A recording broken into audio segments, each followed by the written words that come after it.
first episode in season 2, our first book that we will be reviewing is The Fortune Men by Nadifa Mohamed. So we take you all the way to Somalia.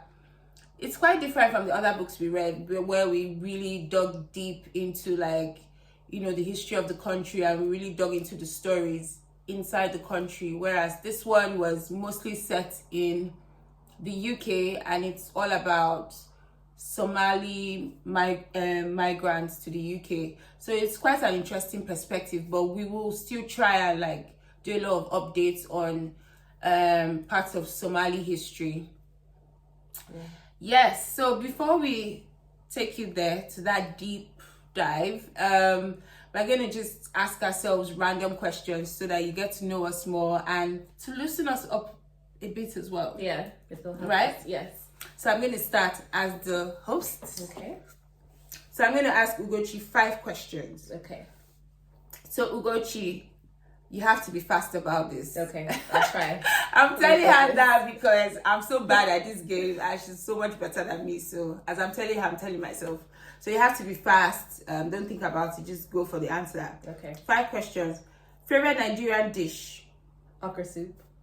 Favorite season in the year? Autumn. Favorite place visited? Venice. Ooh. Who has been the biggest influence in your life? My grandfather. What advice will you give your children on their first day at middle school? Study smart because you want to get that scholarship so we don't have to take out a loan for college. Yes! I mean, no pressure. Right. So it's Ugochi's turn. Okay. All right, are you ready? Yep. Okay. Long nails or short nails? Short nails because I need to type for work. Be honest, how often do you work from bed? Never. Ooh. Because I'll just sleep off, so I can't do that. Okay. Do you have a childhood nickname? Yes. Oh my God. My name is Amara, and they used to call me Amala after a Yoruba dish, which I hated so much. Yeah. Amala and Iwedu. Ugh. What did you think your life would be like when you were older? I thought I would be like an archaeologist that found the bones of Abraham and Moses and just be like a Christian archaeologist. But that hasn't been the case. What do you wish you had known 10 years ago? 10 years ago was 2012. I had just come back to Nigeria from the UK. Just do a lot of professional courses because I'm finding it hard now to do a professional course because there's just too many distractions. But I wish I just focused on doing quite many courses and just realizing that 10 years later I would still need them. Yeah. All right, that's it. Oh, thank you so much. All right, so back to the conversation. Current events. Yeah. So I've been wanting to talk about this Jussie Mullet case. Yeah. So he was found guilty for staging a hoax or a hate crime on himself. Yeah. So we know that you're familiar with the story, right? Yes. Okay. So for our audience who might not know, he called in that he was. He basically, from what I remember, this was 2 years ago, I think early 2019. So obviously he reported the crime to the station that some homophobic people had attacked him. Yes. 2 people. And I remember going through the emotions then. I was upset. I was like, in this day and age, it just seemed very like the perfect crime, kind of like a crime that really tore at our heartstrings, because I really felt it then. I was like, in this day and age, a popular gay actor can still be experiencing this. So I was proper sad. But yeah, carry on. Yes. So he reported that hate crime, and then we found out that he hired 2 Nigerian who happened to be brothers to help him stage this crime. So they had they had made a noose out of rope But there's camera of Jesse going to get a Subway sandwich and I guess walking home. So they found out that this was a lie, and he was just recently found guilty of that. But now he was sentenced to 100 days in prison. Yeah. 100 days and plus probation and a fine. But now he's out of prison. So people are outraged. They're wondering, why is he out of prison? Really? People are outraged? They're outraged because he did lie. And when he was sentenced, there's video of him in court, and he's saying that this is an injustice to him, and he remains innocent. So people or a lot of people that I was seeing were like, this guy's entitled, a bit narcissistic, perhaps. All they kind of wanted was an apology, is there anyone in the world that actually thinks he's telling the truth? I always wonder about that, because I know Taraji Henson a couple of months ago came out and said the whole injustice thing, and some of his other co-workers, not all of them. So I don't know if they think the crime, they think the crime actually happened, or I think how it's been reported and how he's basically so they know he's guilty, but he's been basically hung from a rope, and that the weight of it all. I don't know what it is, but it's obviously it was obviously a lie. And Taraji recently came out and after his sentencing and said she related to Emmett Till. Yeah, so that's what I'm saying. So I don't know whether she really thinks it's true, or whether she's talking about how it's played out in the media. I don't see how anyone can think that he's telling the truth. Even in his testimony, though, he told the real truth. So he's obviously guilty, but I don't know where Taraji's head is at. When she said that, I honestly don't know. Do you think that he's innocent, or what about it played in the media that was bad? Yeah, and I think the Nigerian brothers have come out to admit that Justice Mullet paid them as well. So, but what do you think? Should he have been released early? I don't think so. No, I think he should be in jail. But his release is pending an appeal, right? So that's why they released him. And I think this is all because the Kim Fox had made a deal with him when she was, supervising the case. But she recused herself because of the ties she had. I think she was caught with a text. She texted his sister or something and saying that... Who is Kim Fox, by the way? Kim Fox is the... prosecutor? The prosecutor. Yeah, I knew her. Yeah. She texted his sister, I believe it was, and said he should be fine if, he doesn't. So she's too close to the case, too personal. So she recused herself. So I think Jesse's appeal is that, wait, this lady gave me a deal, and you guys aren't honoring the deal, but she had recused herself. So now the appeal is this deal valid, even though Kim Fox had appointed some people to overlook the case, but since she recused herself, those people should also not be a part of that case because they were under her department. Okay, so is that the argument you're going with? Yes. I mean, I don't know, as in, if Justice Smollett is narcissistic, which he appears to be, I would just be loving this. I'm still the center of attention. This appeal, maybe they are going to postpone it to end of the year. So I'm still going to be heavily Google searched a lot. Yes. And I'm out of jail. My reputation is already spoiled, that one, but I'm still trending. People are still going to want to interview me, so... But would they want to interview him? Because his reputation is shot. So who would believe him?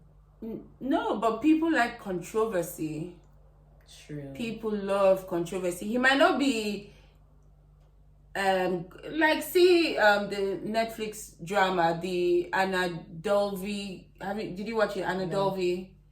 Or the Tinder Swindler? I watched part of Tinder Swindler. Yeah, so their reputation was in the bin, but they've been paid by Netflix. Yeah. he's still having business deals, he's still having girlfriends, he's still having a large Instagram following, which I think now it's on private. But yeah, I think he's just been recently sued. But people love mess. The media loves mess. Yeah.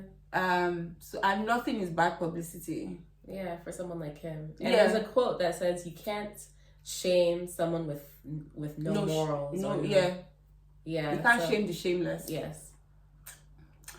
So yes, it's interesting. But yeah, I think why that case stood out for me, because I just remembered feeling sad. It was 10 minutes of sadness, but I was just like, why in this day and age are people attacking this man? Like, yeah. You know me, the conspiracy theorist. Yeah. When this came out, it was during some riots, right?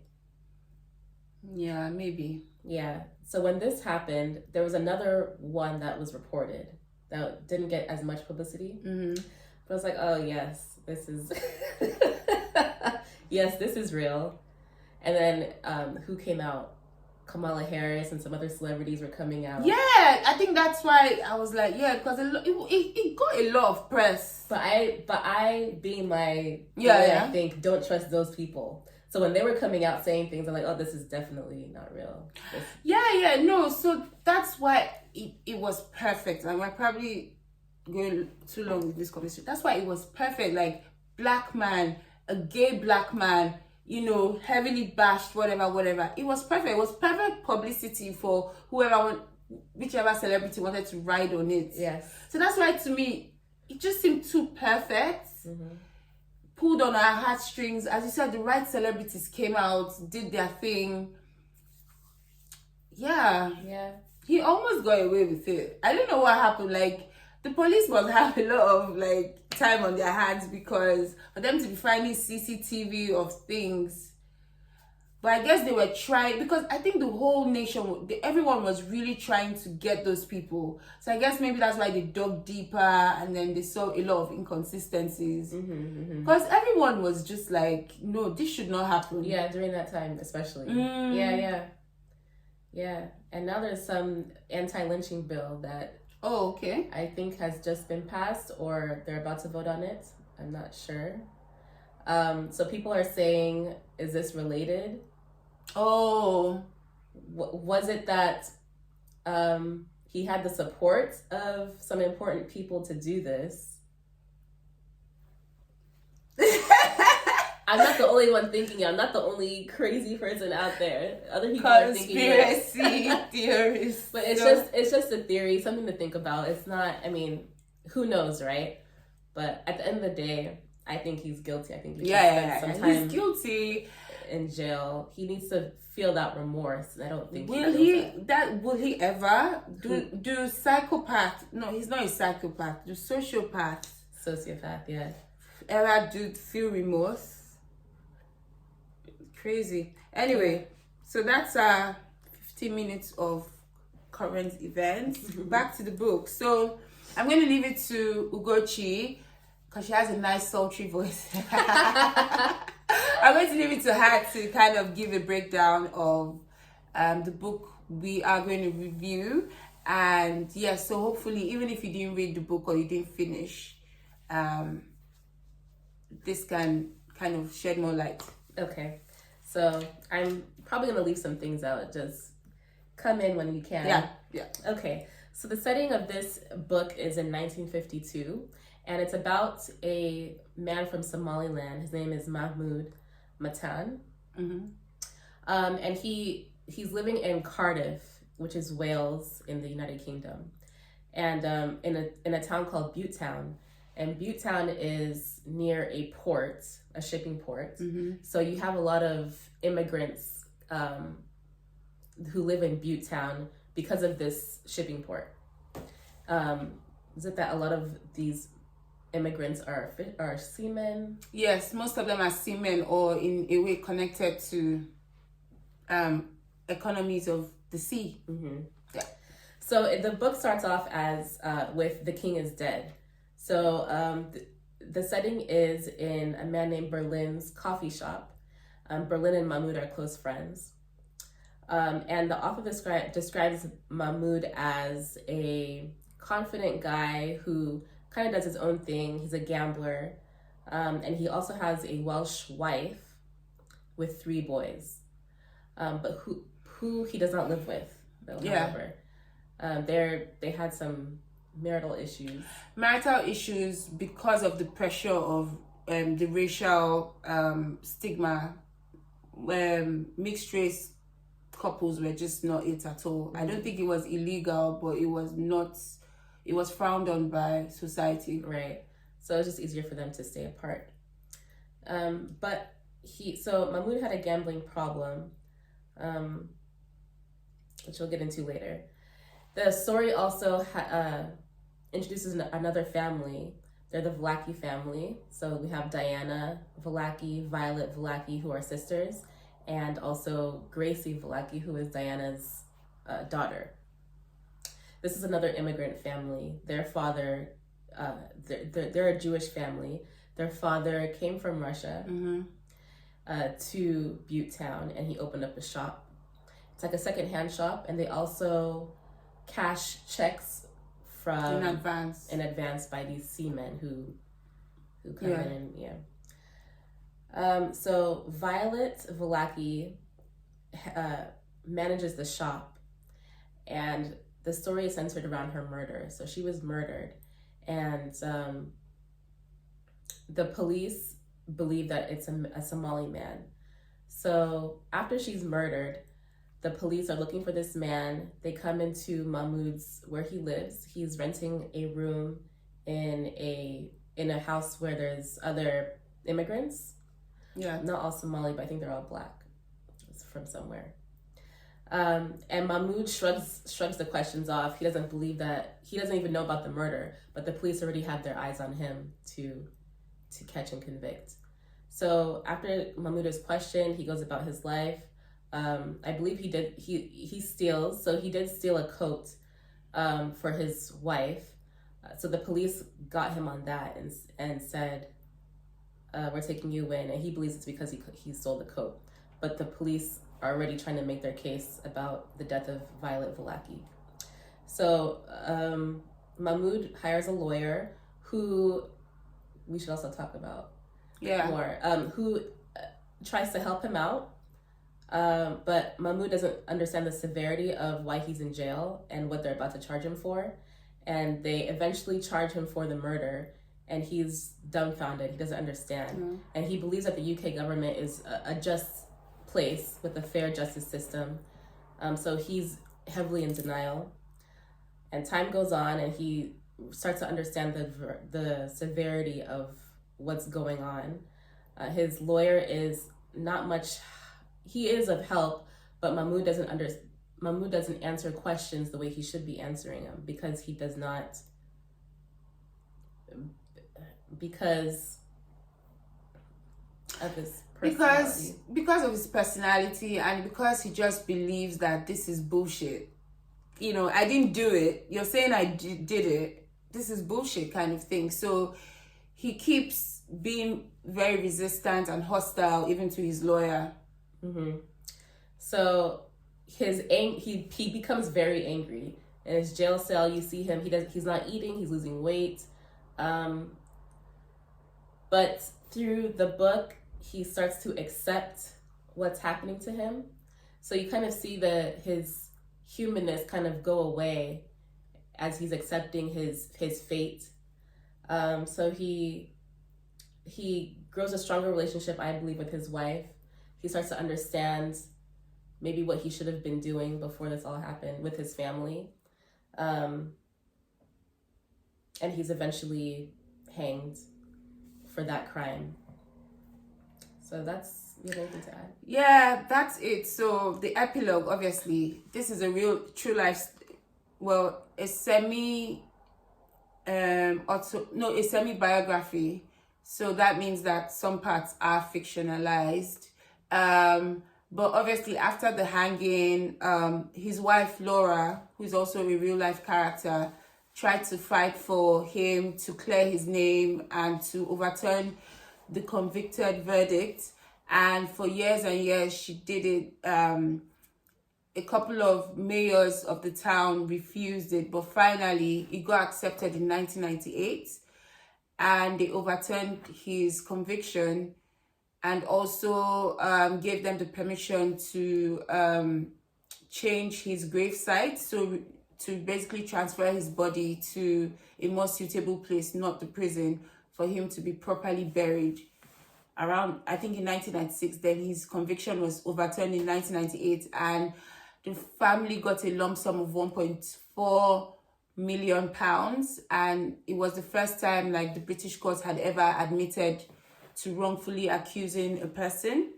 So it was quite a milestone in the criminal justice system. And yes, unfortunately, none of his children are alive today. They died before the age of 70. The wife is also late. She died in 2003, I believe. And yes, and so it's quite admirable that this author, through research, through going through a lot of documents, and through interviews with people that knew Mahmood, was able to put together a really like heartfelt story of not only what happened to him externally, but his thoughts and what it must have felt like going through all those emotions. From you really not doing anything and you being hanged, knowing that you didn't do anything, but no one else is buying that. So it's very admirable that happened. So we're just going to talk about a few themes about the book. I really hope you enjoyed the book as well, as much as we did. So identity is like our first theme, talking about you know, how Mahmood really fitted into the Tiger Bay built town community as a first generation Somalian who didn't even understand, who didn't even speak English well enough. He kept the times where he was breaking into pidgin English. And just the fact that racism was rife, it was there, you could see it. I mean, he did his own thing by marrying Laura, a white Welsh lady, but they didn't live together. He had to live they lived in the same street, but different houses because of the racial tension of them being together. Even Laura's family didn't allow him live inside. Like, they had their own marital tiff, but I think there was just a lot of external pressure that didn't even let them survive, even, you know, the first day. So there was that, the marriage, and then that self-fulfilling prophecy where obviously it's fiction and we don't know why he started stealing, but the author made it kind of sound like it became a self-fulfilling prophecy. He was a good guy, and then 18 months to the end of his life, he just completely changed. And it all started when that woman was kind of like hugging her bag when she saw him walking on the street. And then he was just like, well, if these people are going to take me for a thief, I might as well just do it. Yeah. So what do you think? Identity, what comes to your mind? I think that he came into the UK kind of thinking that the UK was everything perfect, it seems like, because he didn't believe that the justice system could do that to him. So he thought the UK had a fair justice system. He married a Welsh wife. Nothing wrong with marrying a Welsh wife, but there's a quote in the book where someone told him, you don't come all this way for a skirt that looks like your mama. So it seemed like he was trying to get away from his blackness, the fact that he was black, and adopt something else. It seemed like. So he came to the realization later on in the book, before he died, that yes, he is black, and this is the reality of being a black person. House nigger, field nigger, yeah, still niggers. Yeah. But I think, so his wife, I tried to look for interviews with his wife. It just didn't exist on the internet. And Vimeo, there was one interview, but I had to like log in and I didn't want to do that. But I hear in the interview, his wife was saying stuff like, Mahmood just did his thing. He just didn't know his place. Like, he didn't see color. he wore the nicest clothes. He tried to look even more British than the Englishman.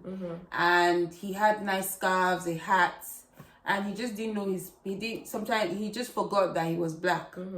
So to him, nothing was beyond reach. Everything was there for him. And obviously, so that kind of tension in your personality, and then realizing that in all aspects of life, everyone just keeps hitting you down for this skin color. I think the author was just trying to say that things changed towards the end of his life, and that pressure kind of took hold of him, and he just became a menace to himself. And even the last day before he went to prison, he just kept saying, okay, I got a job. He told Laura, and I think the next day he was going to start, or the next Monday. So again, this is fiction. We don't know if that happened, but he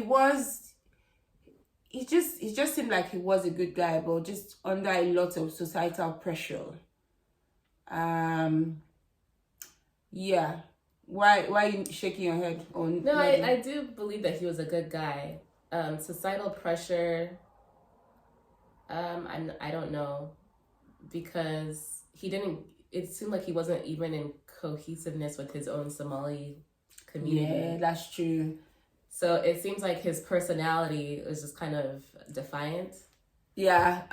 And so that's one part of identity we were reviewing. So color of his skin. But I think even going back to the plot in when he was in Somalia, like him being the last born of his parents, he was born in their old age. He was also born when they were starting to get a bit wealthy.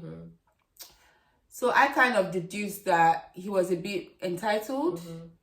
Everything was kind of laid out for him. Like there was that scene where his mom was starving, and it was during the famine. And so his mom became extra protective. But obviously he doesn't remember that. All he remembers is the fact that they were a bit comfortable. And so to me, it seems like he grew up where everybody had the answers, which is always the case when you're the last in the family. Yeah. You have a bit more freedom to do what you want to do. Yes. Whereas those who are older than you, who don't have things laid out for you, for them, they have to figure things out and make, rational decisions. Exactly. So I was thinking as well that I think that formed into his personality, where he was a bit restless but just more a bit entitled. A bit entitled. I just wonder if someone with a different personality would have treated the severity of his situation more seriously. Like, obviously, he couldn't believe it. He was in denial, and that's fair enough. But, even in the courts, that final chance for you to just make an impression, he was still not answering questions. So that was a bit strange, and he could have been a bit more cooperative, maybe. Yeah, I don't think it would have made a difference. I don't know. It might have. It might have, right? The reason why he had an alibi, he just didn't want to use the alibi because he didn't want to embarrass his wife or have his wife think of him, because he was with a Russian woman. That's who he went to see.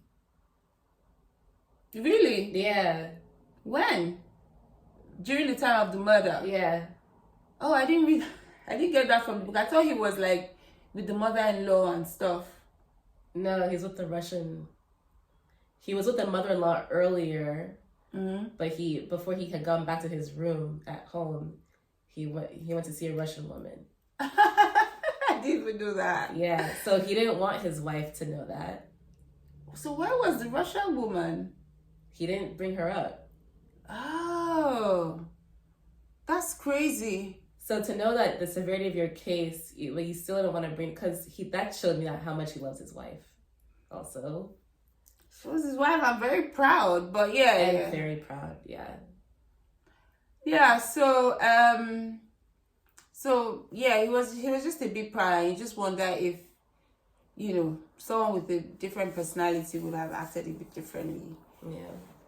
But another theme that was interesting to us was the immigration part of the story.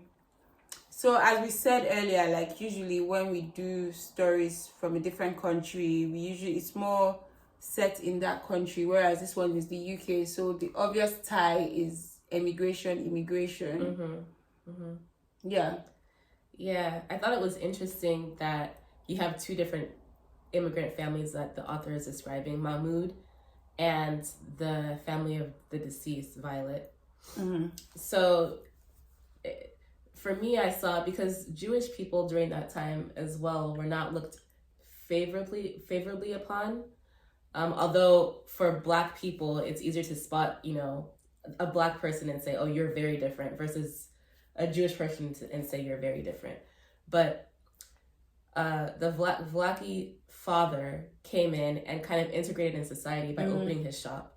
So people saw him as someone respectable in the community. So the cop made a reference in the book to Diana and said, we're going to try to help you with this case and do all that we can. Your father was a reputable person. So I saw that and I started to think of Mahmood. I know that, being Black during that time was difficult. But what if Mahmood was an upstanding citizen and had gained favor in the community, like trust in the community? Would they have gone after him the way that they did? No, you're absolutely right. And we had a discussion earlier and I was like, well, who gave the Russian man the money in the first place to start his shop? Like, he must have had goodwill, and that's because of his color of his skin. But, and Mahmood never stood a chance, and that was my argument. But at the same time, in the book, they mentioned a Nigerian watchmaker or watch. So he had his shop. He was a good standing citizen. In fact, good enough for other people to steal from him, but at least had a shop. And you just kind of wonder, color of the skin. But there are people that were, just ignoring all that and making it, even being Black. So yes, you just tend to wonder. But again, the interview I watched with the author and other people reviewing the book, they were saying that even the Volaki family, even they were not perfect, they were not conventional, and maybe it explains why they were huddled up together. Because Maggie, their sister, the middle sister, who seemed to have a normal family dynamic of a man, woman, probably children, actually lived away. And the two sisters who were kind of alternative lifestyle, you had Violet, who was never married and was more business than the women in those times would have been, and again not married. And then you had Diana, who, even if she did marry, her husband died, but it seemed like she was young enough to remarry but chose not to, with her daughter. So they were huddled up, and it just seemed like they were also a bit isolated.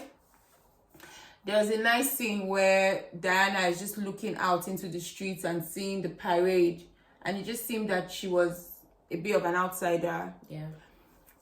So were they really good immigrants, would you say? Or is it just grey, where it's just you being different is enough for people to just categorize you the way you want to be categorized, kind of, or you don't want to be categorized? Being a good immigrant, they could still be, I don't know what a good immigrant would be, but people still trusted them. People still trusted them. They came into the shop, they cashed their checks.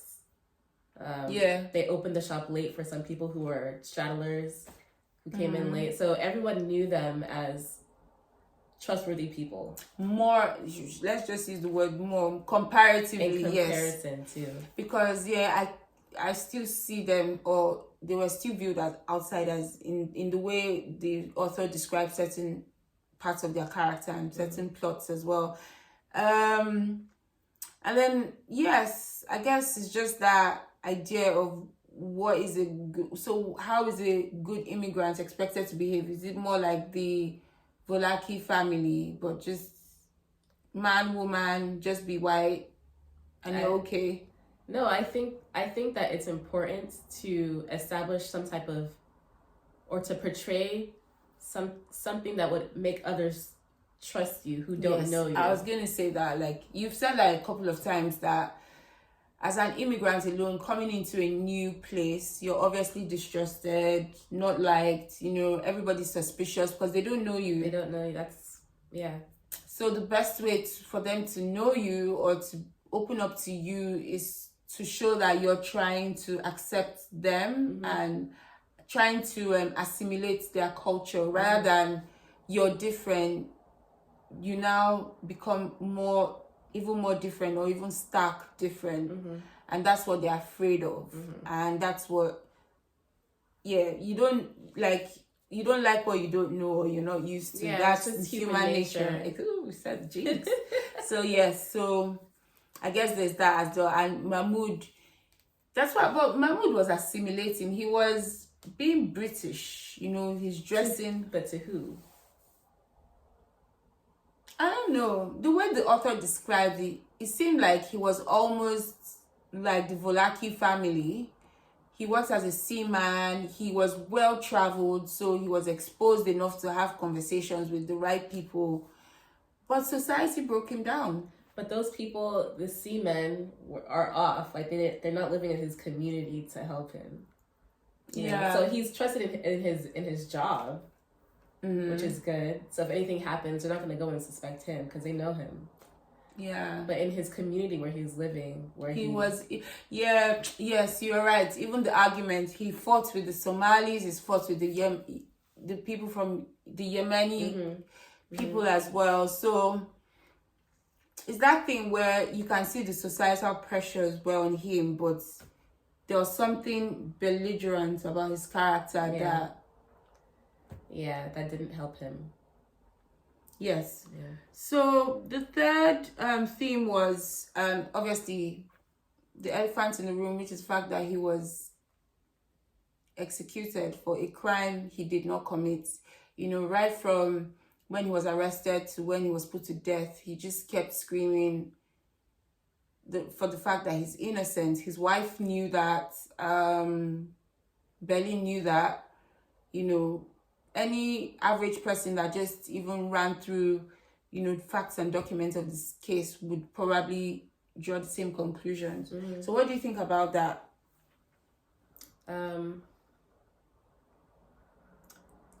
That they all thought he was innocent?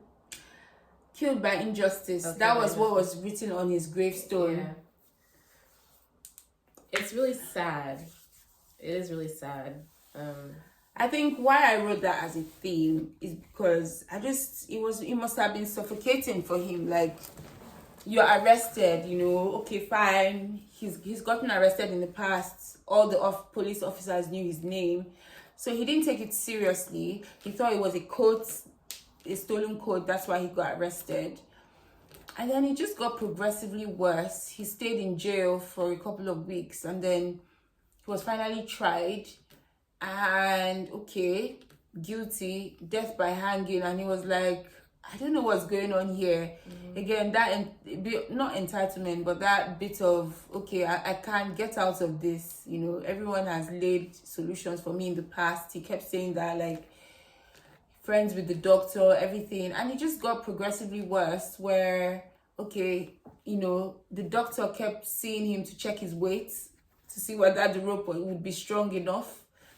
Selected his suits, and then finally, like last days, he had to change his cell, and it dawned on him that for walking down the street and minding his business, he's going to be hanged. People planned, like there's a whole institution. He tried to appeal, that was rejected.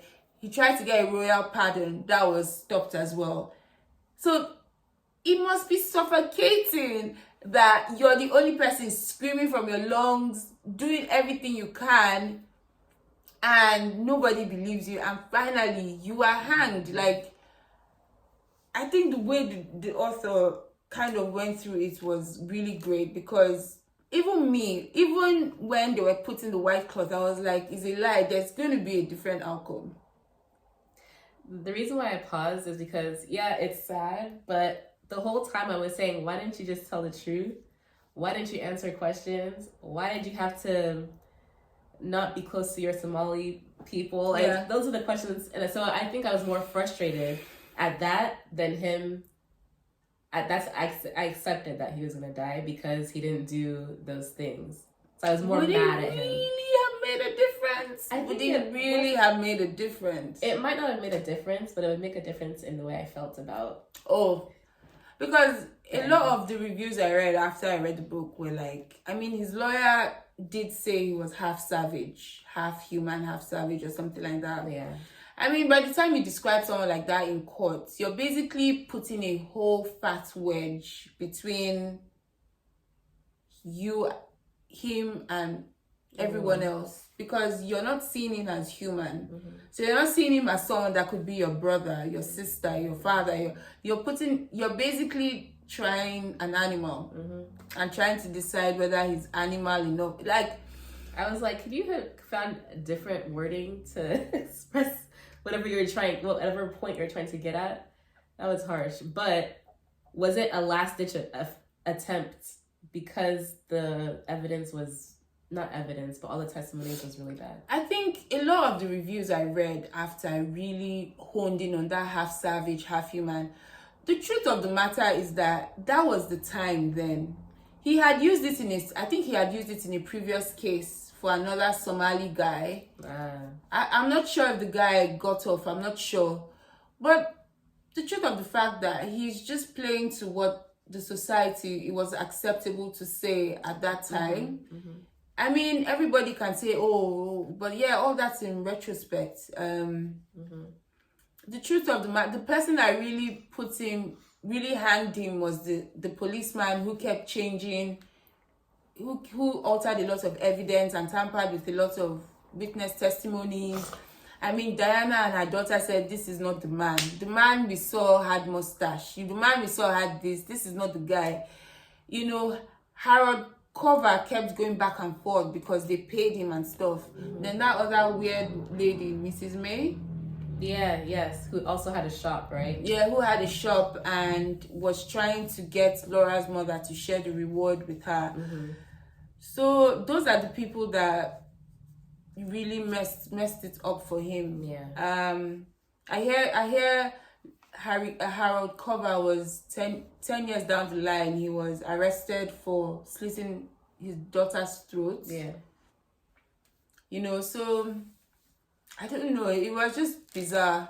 It's really the policeman, and I'm surprised I didn't get more information about what happened to him. Yeah. He really had it out for him. I mean, bad guy. Really bad guy.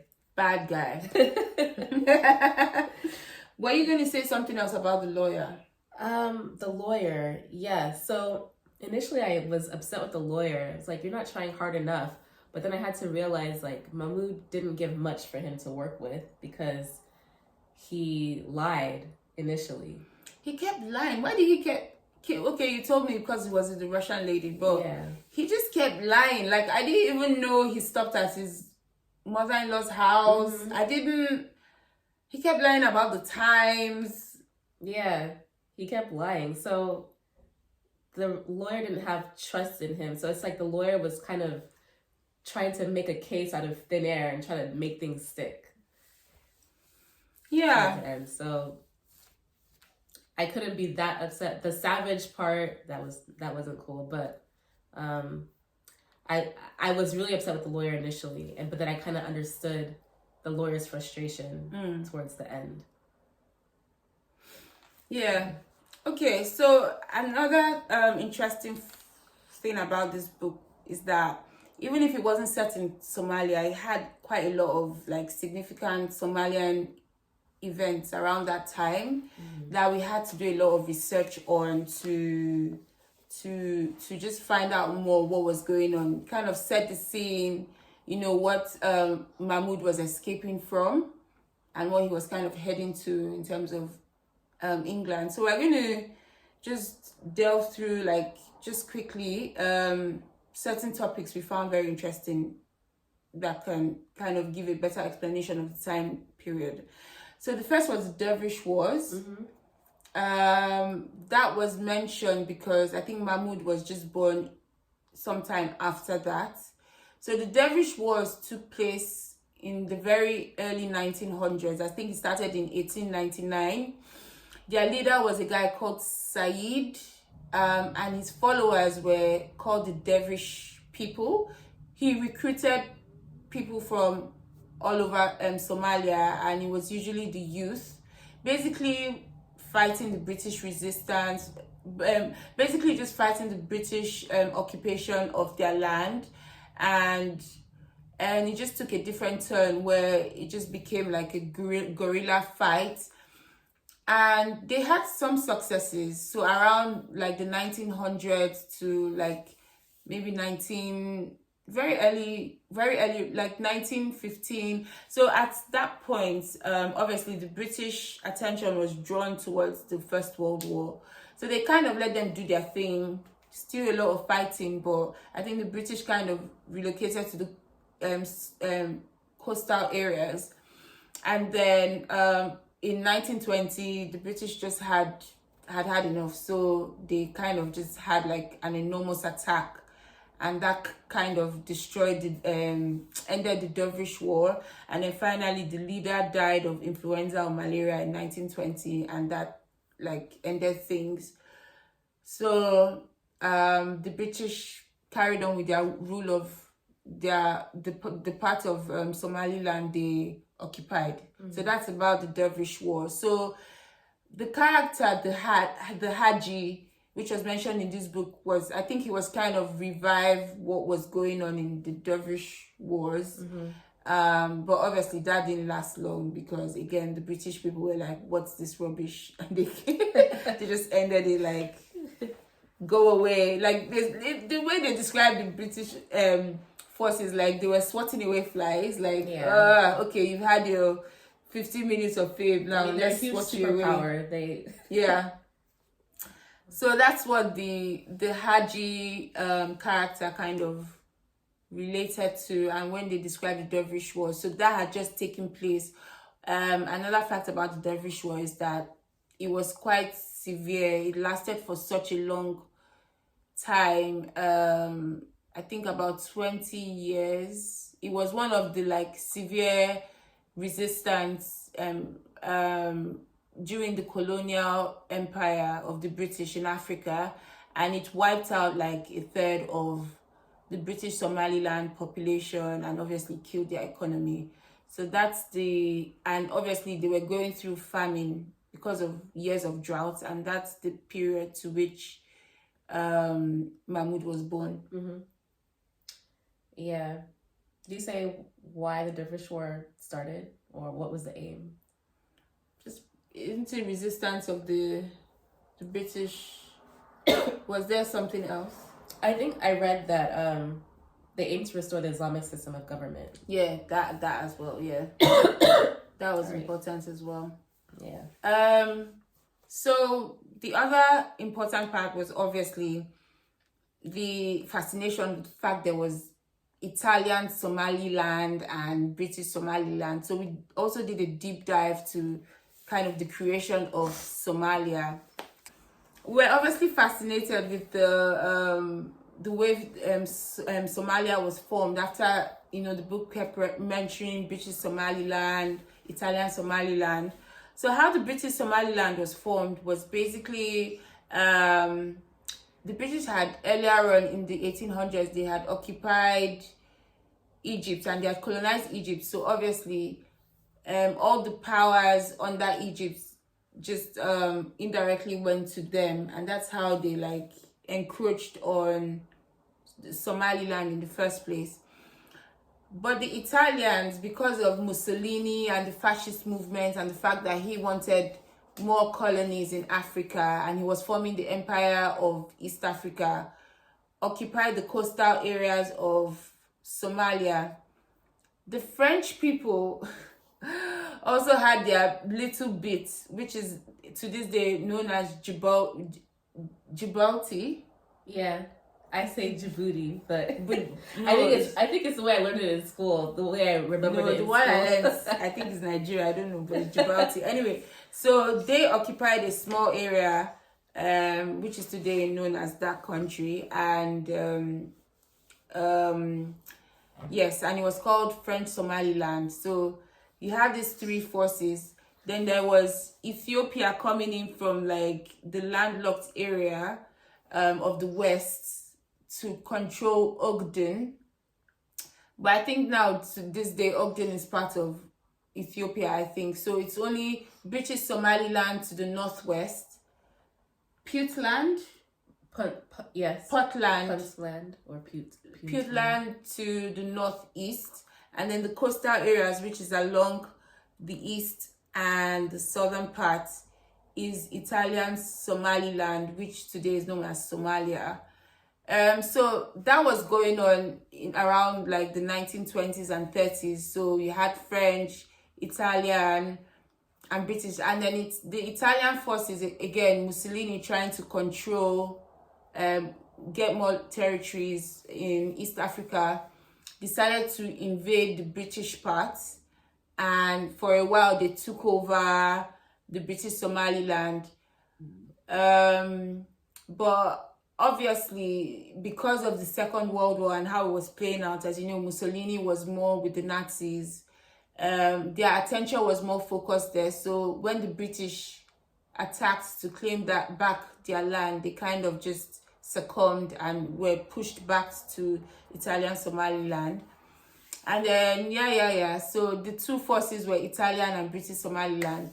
And then in 1960 they decided to separately get independence. So British Somaliland got independence. 5 days later, Italian Somaliland got independence. But later that year, they decided to come together as Somalia.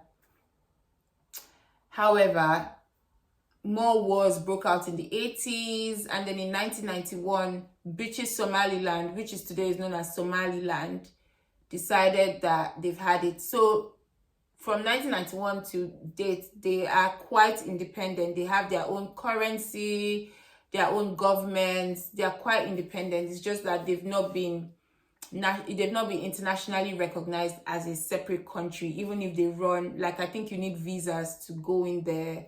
Like they have their own thing going on, and I hear it's relatively peaceful, except the sporadic outbreak of like clashes with them and Puntland, because it's quite close to them. But they are relatively, and they are just doing their thing as an independent, not recognized country. So that was very intriguing for us, even if the book didn't cover it. So we just thought we should shed more light, because we did do a lot of research. Have I covered everything? Because we spent a bit of time researching Somaliland and how it came to be. I think you've gotten most of it, which is important. But it would be nice to read a book covering that history. It seems like a very interesting history. Very interesting. It just seemed like a melting pot. So as a Somalian, as a Somalian, I think that's what. I have the possibility of speaking Italian, French, English, Swahili. It's a melting pot. Like, I can imagine like the different superpowers and their influences on the culture of what it is. Right. Yeah. And that would be really interesting. And Mahmood spoke how many languages? He spoke like five languages. I wonder.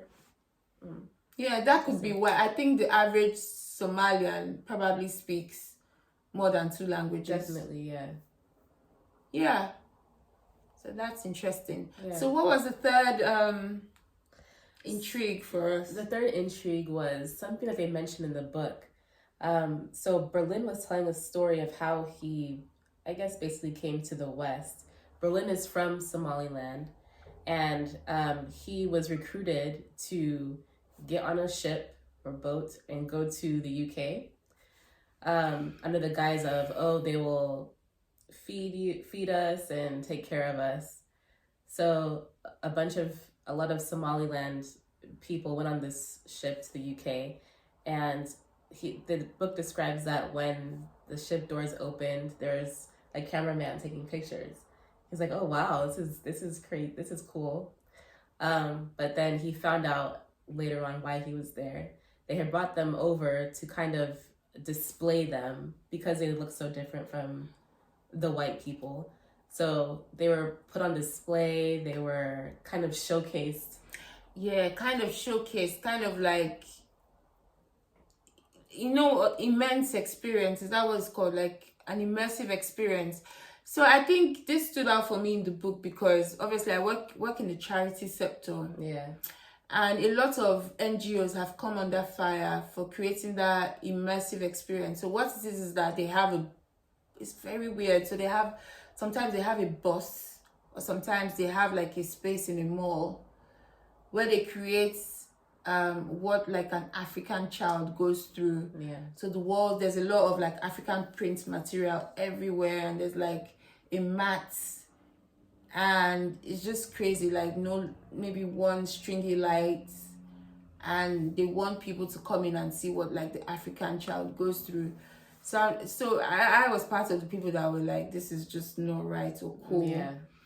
So when I read this in the book, I was like, okay, so it's not today now.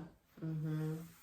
It's just that now we should know better. I understand why they would do it back then, but like, the people that really thought it would be a good idea to do this, didn't they think like, where's the dignity in do this like back then? Yeah? Back then? Yeah, no. Didn't they say, oh, this was done back then and this was a bit creepy? Like, why would we take that same approach now? Yeah, right, now. But yeah, so to set the scene of what Ugochi is trying to say, like, so like they invited like groups of Africans. It could be like a whole family, expansive of many wives and children. Obviously they wore hide and skin and leather and had like spears, but you had to come with all that. That was all part of the package. They shipped you that way with you had to be building huts and making fires and stuff.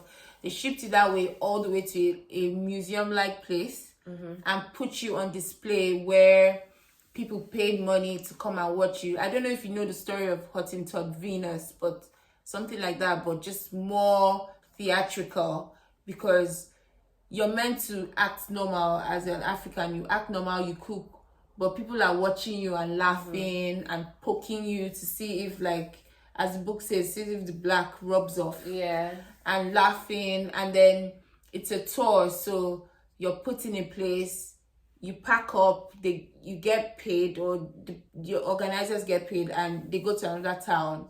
And that's how Berlin was able to come out of Somalia, but obviously, and it happened in real life as well, to the real Berlin, because the author interviewed the real Berlin. And yes, I think he talked about how is that happened to him or happened to his grandfather. I mixed the two, but so it's a real thing. Yeah, it's a real thing. And in the book, Berlin described it as kind of being like akin to an animal. Yes. It felt like a zoo. Like a zoo. Because on the tour, it wasn't just them, it was the clownish whatever acts, but also animals. And it wasn't just Africans, it was like it wasn't natives from all over the world, it seems like. Because he made a friend who was a Mohawk from Canada. Yes. So just to say, at least it wasn't just Africa, it was just. But again, that's what was normal in those days. Human rights, the notion of human rights and all human beings are equal only came about in 1945. So, before then it was a bit rough. It was a bit rough. All right, guys, we've come to the end of our review. Oh my God, this was actually interesting. I think this is actually easier than audio. I don't know, but don't have to think as much. So the last thing is just, what's your favorite or inspirational quotes in the book? Ooh, this is my thing, I leave you to do that. Okay, so let me read it. Hargeisa Sky. Okay, this is Mahmood speaking.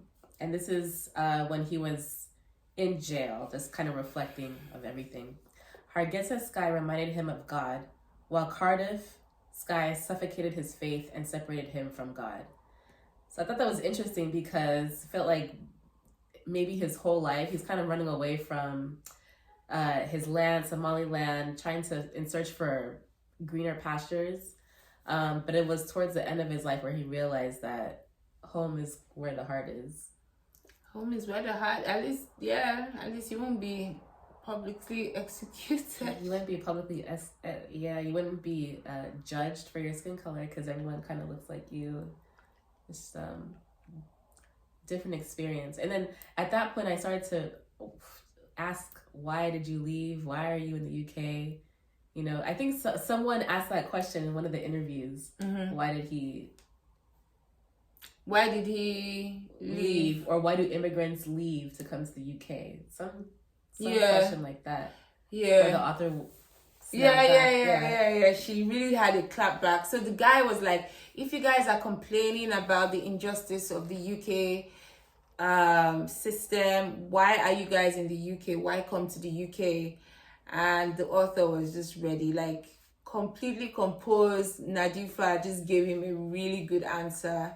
I don't remember a lot of what she said, but she was just like, and it's what we were talking about. What is a good or bad immigrant? Mm-hmm. Like, we are just being ourselves. If you see a situation wrong, what you shouldn't say, because you should be eternally grateful because you're in the UK.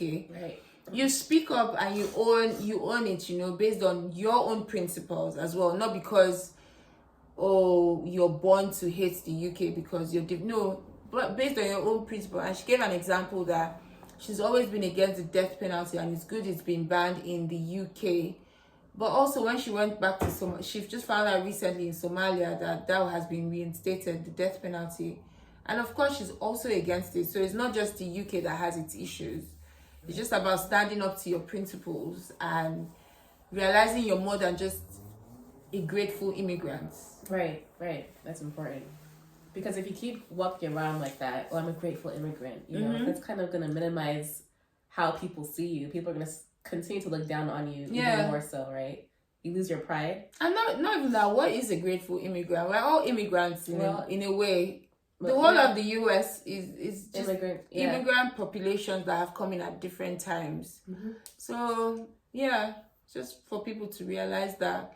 I mean, the British people seem to have been stay quite long in the UK, but not the point. In other normal parts of the world, most times populations that have just melted into one and formed nations, but all come from different places. Mm-hmm. So I guess the last thing is is there anything you didn't like about the book? In the beginning, I thought she used a lot of descriptive words, like descriptive adjectives. Mm-hmm. So it was kind of draining for me. Maybe because it was in the beginning of the book and I didn't really know what was going on. I didn't like that. And also, sometimes I didn't know which character was speaking. So I got confused. I was confused a bit in the beginning until I kind of figured that out. Yeah, it was a struggle, but I think with most books, and just because my time is competing with so many other things, I just found it difficult to reach page 100. But once Mahmood was arrested, I think things took off quite easily. Mm-hmm. I think there were good characters that kind of faded off. We talked about it, like she just kind of wrote them off midway, and by the end it was only like Diana's story and Laura and Mahmood that was heavily concentrated on, whereas Berlin had quite an interesting life. It did.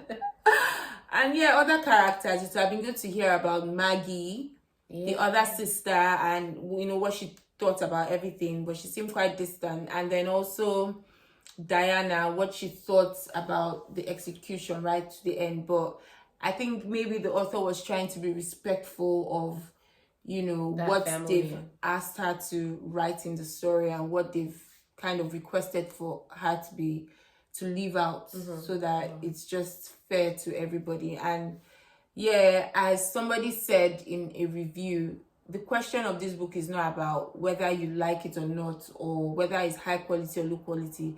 It's just great admiration for the author to take on the task of writing about somebody that no documents really it was probably really hard to get documents, or it's only very formal, straight line documentation. Yeah. All his immediate family were dead. Yeah.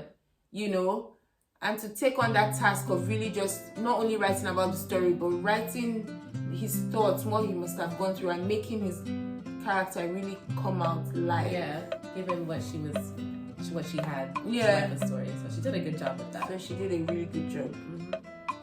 All right, we've come to the end of our episode. This was quite interesting. Yes, so as usual, please like, subscribe, and follow us on all our social media handles. Afroreads Podcast on Twitter, Instagram, and Facebook. And also listen to us everywhere you listen to podcasts: Anchor FM, Spotify, YouTube, Stitcher, you name it. Our next book is going to be Behold the Dreamers. Yes, by Mbolo Mbue. I think Mbolo Mbue. Yes. You have really good memory. I know. Long term. I don't have good short term memory. But yes, and we'll take you all the way to Cameroon. Yeah. So watch this space. And yes, I hope you liked this review. Yes. Bye for now. Bye.